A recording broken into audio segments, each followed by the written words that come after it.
Ramai orang ingat gastrik dan GERD tu benda yang sama. Tapi sebenarnya dua-dua ni berbeza.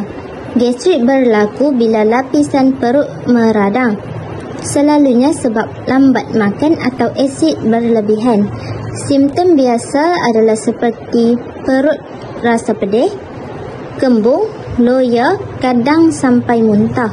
Tapi kalau GERD pula, ia terjadi bila asid dari perut naik semula ke saluran tekak. Biasanya rasa macam terbakar di dada, tekak masam dan kadang-kadang susah nak tidur. Punca utama dua-dua ni masih berkait dengan gaya hidup, seperti makan tak ikut waktu, stres, makanan pedas atau berasid dan minuman berkafein. Jadi kalau kau selalu rasa perut tak selesa, mungkin dah tiba masa untuk jaga balik cara makan dan rehatkan sistem pencernaan. Sebab bila perut tak tenang, memang boleh ganggu satu hari kita.